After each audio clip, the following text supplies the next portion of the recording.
Remember to hit the record button. Okay. I actually am going to get started, and I've got 6:32, so we're good. Just a couple of things. I'm not going to do introductions because I think you and Elena know each other. And I've met Elena in the past, and so, but I would like for you to share kind of why you're excited about this program. You can just share with us why you're excited. Well, I'm excited for this program. I feel like we can do a lot with it, especially with it being a new program, just for the experiences and being able to get out there more. Okay. And Elena? Well, I'm really excited for this just so I'll be able to improve, hopefully 4-H involvement, because I know it's treated me really well, so I want to make sure that more people know about it and more people become involved, and I know that my experience with it hopefully can help with that. Great, thank you. Okay, so tonight we are, and I just got your email, I understand. Okay, good. I have had strict instructions in my house that nobody is to get on the internet tonight. Right. It happens. We're recording, so you'll have the recording if worse comes to worse. I know it's not the best, but the other thing too is if it gets too bad, you can shut off your video feed, and that will cut down on the bandwidth. So. Okay. So I'm going to start with the presentation, and I know it said we were supposed to have another person do the presentation, but unfortunately he had class tonight, so he couldn't do it for us. So I'm going to go ahead and do the presentation.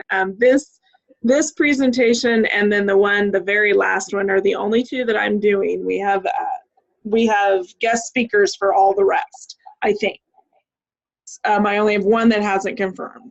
So it's kind of exciting that we do have that. So tonight we're going to talk about the 5-minute, kind of your 5-minute elevator speech.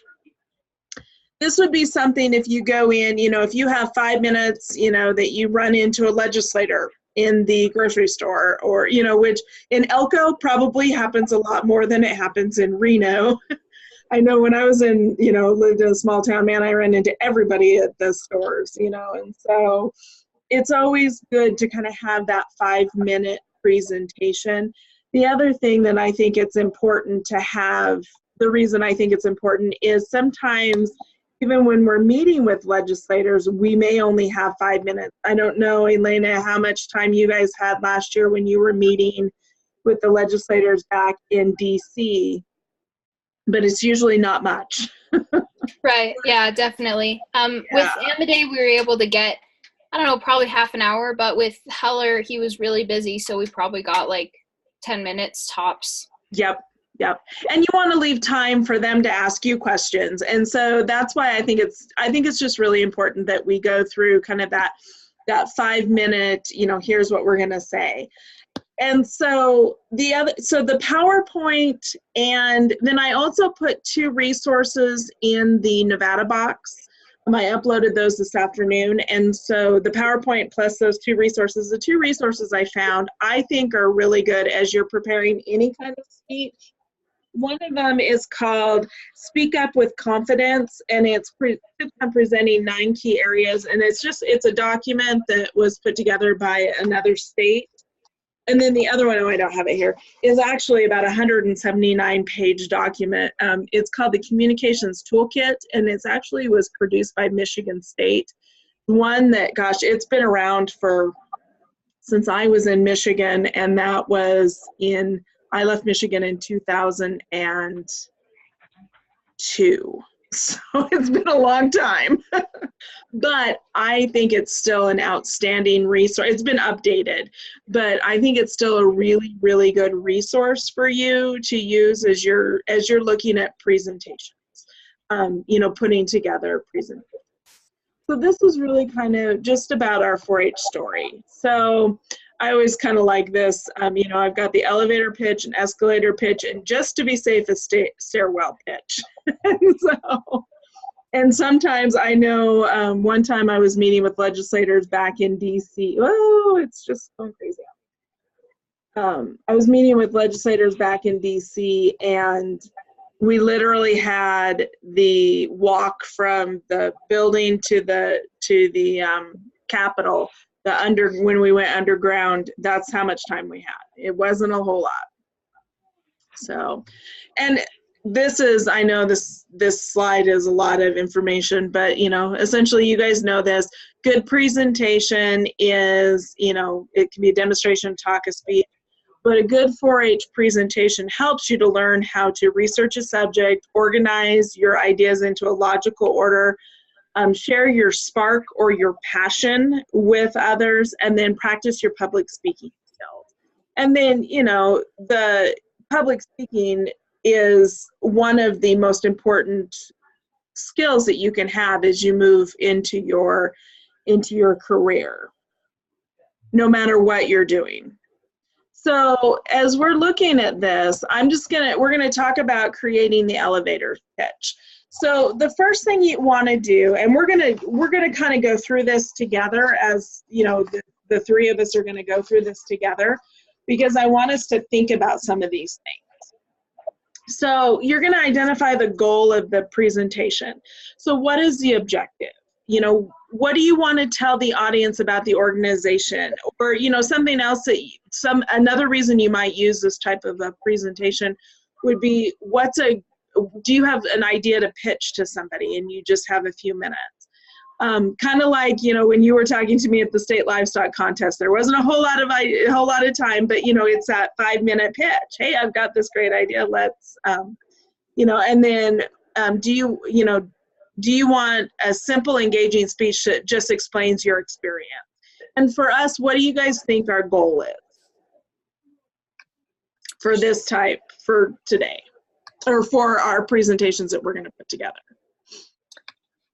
Well, I think that the biggest goal for this is kind of explain why 4-H is important and use our personal experience to kind of show that. So we could demonstrate to them our knowledge, demonstrate to them our growth through the 4-H program, and then they would be able to realize it's a valuable program. So we just kind of want them to appreciate it, I suppose, if that makes any sense. Yep. Okay. Anything different, Layla? I agree with Elena for the most part. Just trying to get our program more out there, to get more appreciated, to make it grow. Great. And so with that, it's, you know, essentially we're kind of looking at what we're telling the organization, and then we also want to have that simple and engaging speech to explain your experience. So the second thing that we think about, or the thing that we need to think about, is we need to explain what the organization does. So you're going to start by describing what the organization does, and we're going to practice this in a few minutes, so I'm just kind of going through these. But you're going to focus really on the skills that the organization gives youth and how it helps people. That's the first thing I'm going to have you guys think about in just a minute. And then you might add information or a statistic that shows the value of what the organization does. So we do have some statistics, like, you know, 4-H members, and these all come from a longitudinal research study that was done. It ended about 3 years ago, but it was about a 10-year study. And, you know, they show that 4-Hers are 4 times more likely to contribute to their community, and they're 2 times more likely to, you know, to make healthier choices. They're 2 times more likely to not take risks. There is higher risks. And they're also, you know, so we have those statistics for you. And then we need to think about, what do you want your audience to remember most about the organization? So as you're thinking about that portion of this 5-minute speech, that's what you want to think about. And then you're also going, oh, you can't really see that. Well, I don't know if you guys can see that. It's hard for me to see it right now because my little things are in the way. But your speech or your fit, your speech or your pitch may need to excite you first. If you're not excited about what you're saying, then the audience isn't going to be very excited. So it needs to bring a smile to your face, and make you, just kind of quicken your heartbeat. People aren't going to always remember what you say, but they're going to remember your enthusiasm. So I have kind of the two pictures of what's happening. Somebody that's excited about their presentation, and then somebody, and then the turtle that's kind of scared. Then you're going to communicate what they call the USP. And that is really kind of more of a sales term, but I think it does fit here. So it needs your unique selling proposition. So essentially, that's what we're doing within, even if you're just talking to, a friend, you're still giving that kind of sales pitch for the 4-H program without sounding like a salesman. So you're going to identify what makes your story, what makes our organization or your idea unique.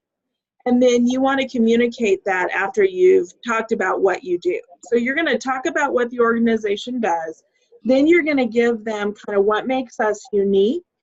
And then you're going to tell your story after that. And then you're also going to engage with a question. I think it's always really critical to have a question.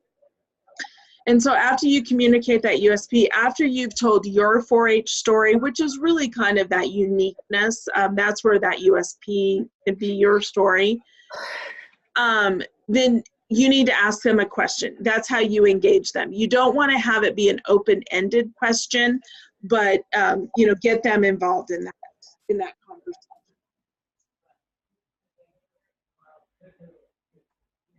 Oh, sorry, I'm just turning my pages so I know where I'm at exactly.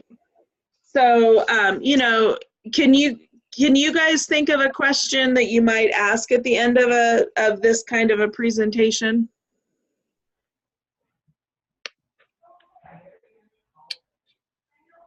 That's a tough one. It is. So, maybe we could ask if they've heard of the program or if they've had any sort of previous knowledge about it. Okay. Okay. Maybe if they would be interested in it, or if they have any other ideas about it. Okay, that would be good.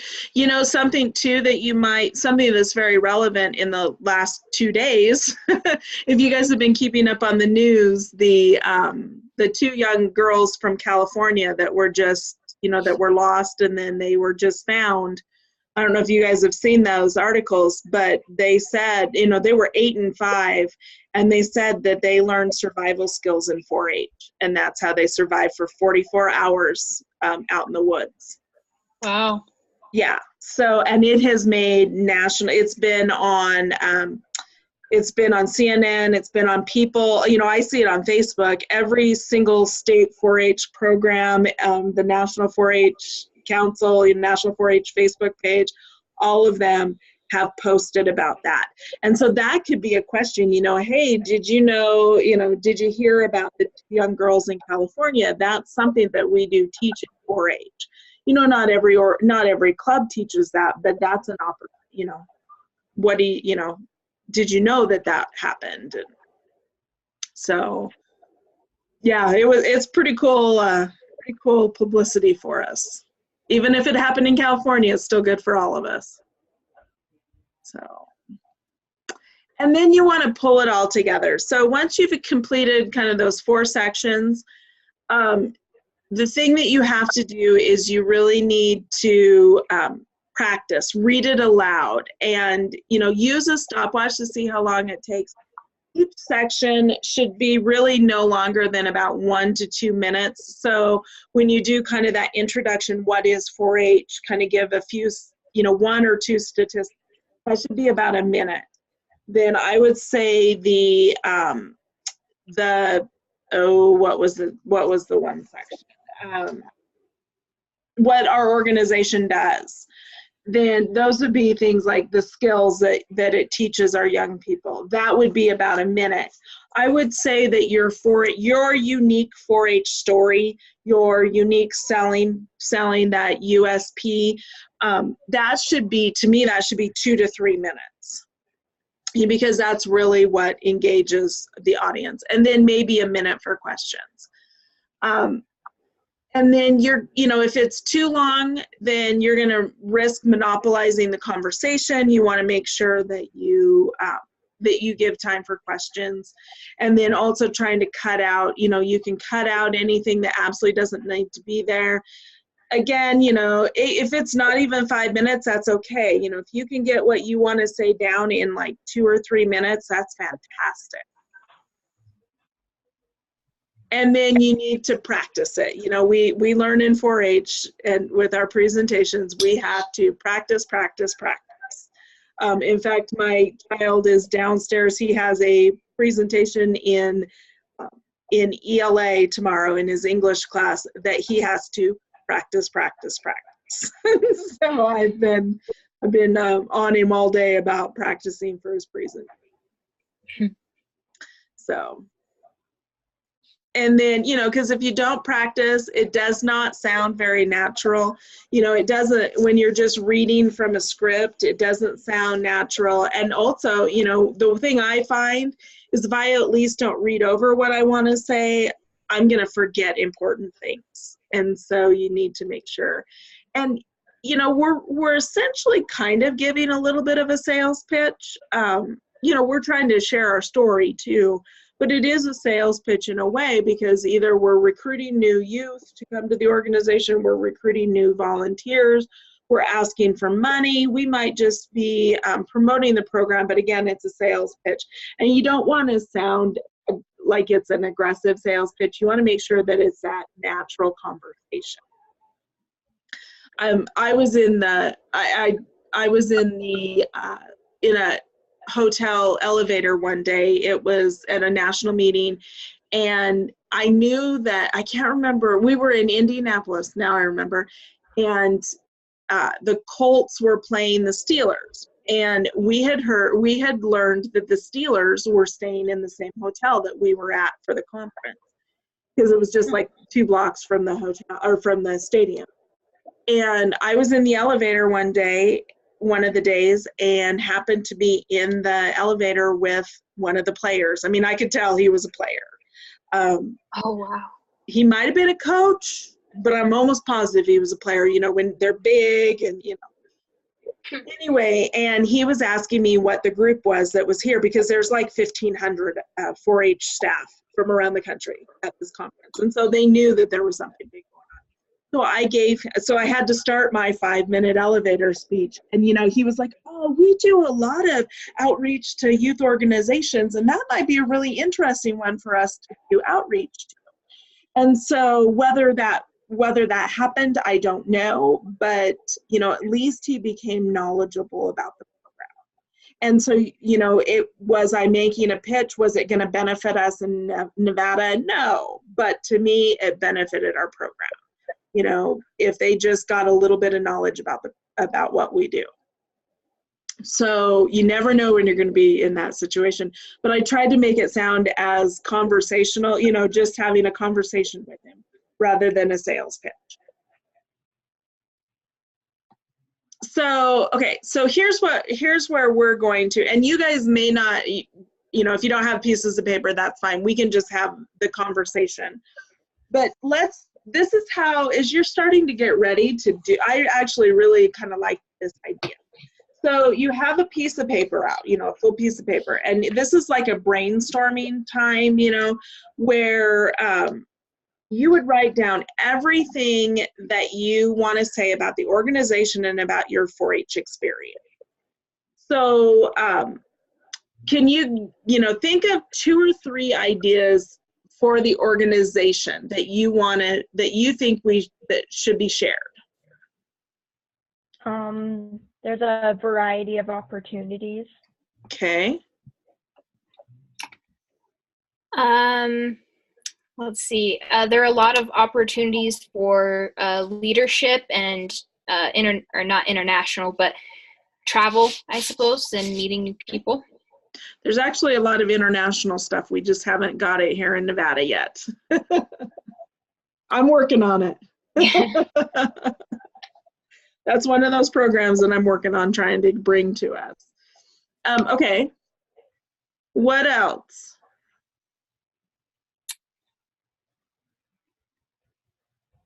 Can you think of another one? The different situations we get put in. Okay. It's not always a situation that you're prepared for, I guess. So sometimes you just have to think, if that makes any sense. Yep, you have to think on your feet. Mm-hmm. Okay. There are a lot of opportunities that create career readiness. Okay. So, for example, livestock judging or raising livestock, it promotes work ethic and prepares kids and help them know what they want to do in the future. Great. Okay. Good. Those are good ideas. So then let's think about one or two ideas about your own experience.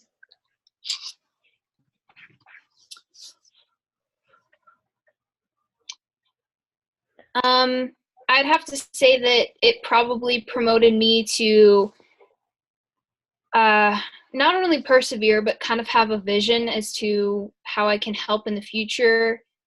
It kind of helped me realize the importance of helping other people, kind of directing my future career towards that, I suppose. Okay. Oh, I have to think about this one for a minute. Okay, not a problem. The other, so just so the two of you know, actually your homework is going to be to sit down and write your 5-minute elevator speech, and then we're gonna, next week, I think we're gonna practice those. So, you know, but these are so what you would do is start by taking a piece of paper and writing down everything that you want to say. And then the next step would be, think about if you have a sticky note. So just a small piece of paper. How are you going to prioritize what you want to say? You have this full sheet of paper. How do you then take it down to what's most important? So you have to think about, you know, what's the goal of the organization? Why does what you want to say matter? And then, you know, what's your role in the organization, and how does your story impact the overall 4-H program? You know, for Elena, you know, you might want to share a little bit about your experience in Washington, D.C. last year. You know, that would be probably a one. I mean, I know you guys have lots and lots of county experiences too. But, you know, you can tell 1 or 2 stories. So these would be the types of things that you would practice, you know, that you would think about. So then get it down onto a sticky note, or, you know, close to that, essentially. So do you guys know what the goal of what the goal of 4-H is? It generally isn't it just focused on youth development. I don't know the mission statement or anything, but just kind of focusing on promoting a safe, beneficial learning environment for youth, I suppose. So the actual official mission statement is the Nevada 4-H Youth Development Program is an age-appropriate, positive youth development program that helps shape future leaders and innovators through research-driven, hands-on learning activities with a focus on academic and career readiness. I know that that's a lot, but if you could somehow pare that down into kid words, not academic words, but that would be a great, you know, great lead-in for a presentation. And, you know, and then some of those, you know, as I said, you know, the youth 4-H youth are 4 times more likely to give back to their community. And you can find a lot of those statistics online. As you know, it's always good to do just 2 or 3. You know, I can't remember if it's 2 or 3 times more likely to graduate from high school. And then, you know, it's like 2 times more likely to graduate from college. And those are things that legislators like to hear. Or stakeholders of any, you know, especially if you're looking at money, those are the types of things that people like to hear. And then, you know, you might, when you're talking about your own 4-H story, you know, that could be, I love being able to give back to my community through service projects, or give back to my community by working with younger youth, or give back to the 4-H program by shaping, you know, our younger generation, you know, our younger youth. Those types of things could be stories that you could share. So do you guys have thoughts on what you could, you know, on what you could do, thinking about stories that you might be able to share?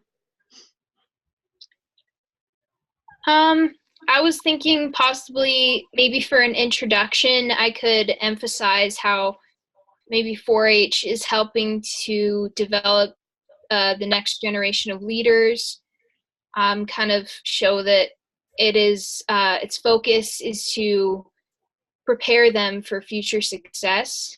Because I use that term, like next generation of leaders, a lot in my FFA speeches as well. So that could be something I could include.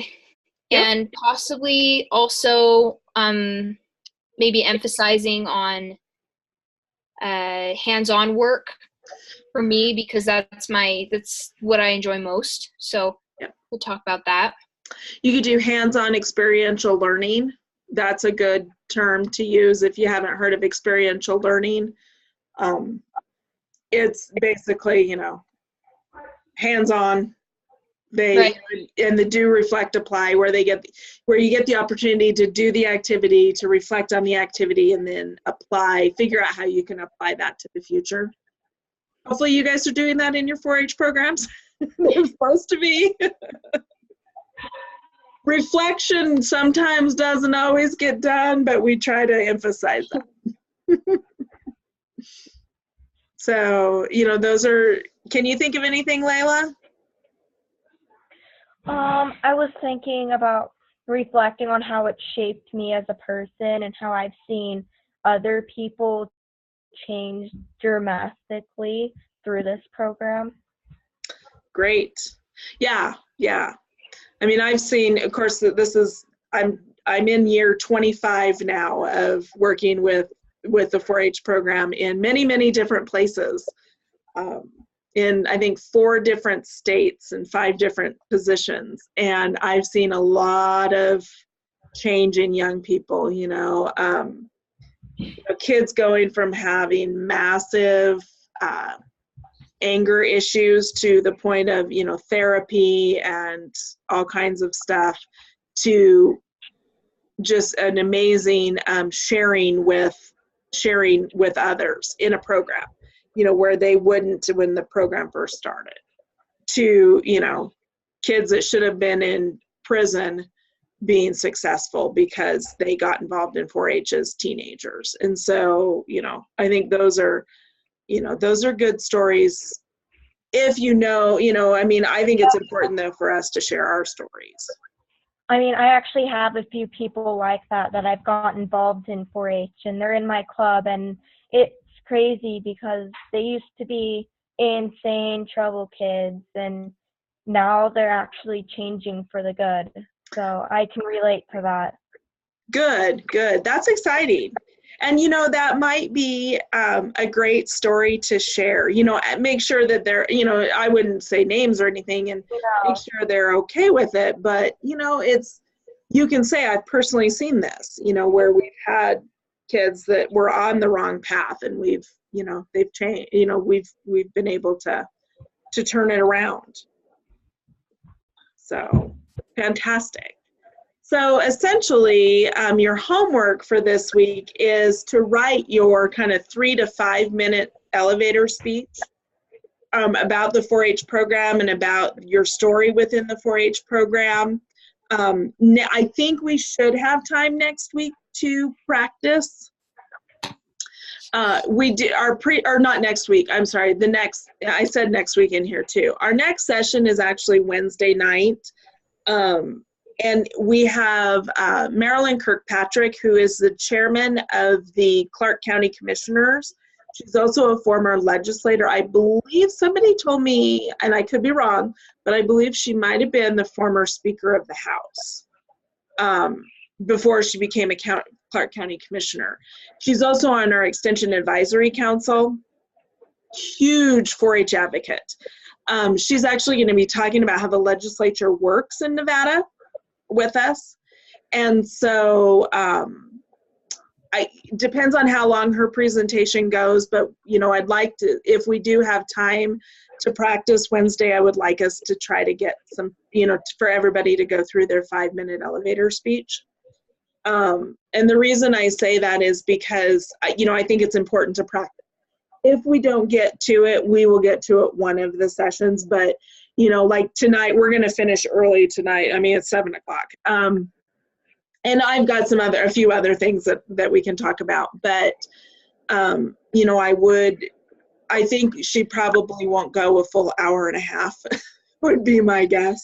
And so I think we'll have some time to practice.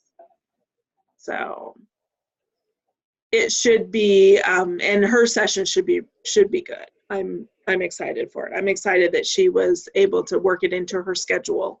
Originally, she was supposed to go tonight, and we were going to do this one on Wednesday night, but she's traveling, so she couldn't. So I was like, that's no problem. We'll just switch it up. So, and if we did, like I said, if we don't, then we'll work on it another night. But I think it's critical that we have those ready to go.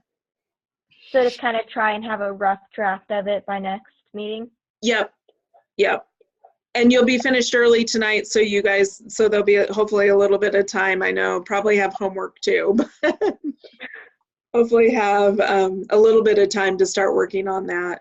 And if you don't have it done, I know it's only a couple days, but it would be good. And I'm trying to think, the next week, I don't remember I know on Monday night of next week, we're scheduled to have, that one's the one where we wanted to talk about interviewing and testifying. So I think it'd be good to have an idea of what you want to do. So if you do get interviewed by the press, or you are asked to testify to the legislature, that would be that evening, so it's good to have that 5-minute presentation in your mind for that. And then the session on the next night would actually be on the next day is actually on leadership etiquette. And I believe Nora will probably have, she's already been working on a presentation, the person that I have ready for that one, so. Oh, awesome. Yeah, and I have for the one on Monday night of next week, I'm trying to get one of the lobbyists that also sits, we have 2 lobbyists that sit on our Extension Advisory Council. So I'm working on one of them, and if that doesn't work out, then I'm going to try to get the other one to do that. So. Will we be having a session next Wednesday? We are. Okay. Yep. And that's the one on leadership etiquette. And so she's going to talk about how you present yourself, how you dress, how you I'm not exactly sure what all she has planned. I will know on Monday because we're doing a practice session like next Monday. But she, like I said, she was the lady that I have doing it is on the Urban Chamber of Commerce for Clark County, and she is she's a former Extension employee. So, and then she's also just a business owner. She's all kinds of stuff in Clark County. Also sits on our Extension Advisory Council. So they are the members are super excited about helping out with this. And there may be an opportunity for those of you in Elko, there may be an opportunity for you, I think not in the spring, because we're actually going to do our meeting up at the 4-H camp, but I think maybe in the fall. I think Dr. Lyles was looking at having the meeting in Elko. So there may be that opportunity for you guys to present in front of that group. So. Oh, that would be awesome. Yeah, that would be great. Yeah, not 100% positive, but I think so. I can probably swing it. So I think it would be great to have this group do those to present. So the other thing I wanted to share with you guys, and then I know, Elena, you've watched the session from the 28th, so I'm not worried about that. That was for if we had anybody else join us. But the other thing I was going to share with you is on Capital Days. So we had a meeting this morning because we do not have very many people registered for Capital Days. And so we had a meeting this morning with the planning committee, and we made a decision that we are going to do just a 4-H day essentially at the legislature on that Monday. So it'll only be a 1-day thing. So I'm guessing though, like Layla, or, for those of you like Elko, you're probably going to have to come down on Sunday anyway, because we're going to start with the breakfast first thing Monday morning. But and like I said earlier, I haven't even told the staff this yet. So you guys are hearing it before the staff have heard it. But the reason, like I said, we had I think 15 or 20 people register, and which is fine, but it's not quite enough to really, we want to make it, we really want to make an impact at the legislature. So we're going to open it up. It actually won't, we actually are giving back all the registration fees. So it won't cost anything for people to come. Like for those that are traveling from out of town, it'll probably cost the travel, but we won't have a registration fee for that day. And then, but we're going to start with the breakfast with the legislators that morning, and then work on getting, see if our youth can sit on the floor of both the Senate and the House, and as well as, work with setting up meetings with the legislators. So, so they can have those conversations. The other piece that's happening is our extension director ordered, I don't know if you guys have seen the desk 4-H flag that's got the American flag and the 4-H flag that sit in a little holder that sits on a desk. And he actually ordered a set of those for every legislator in the state.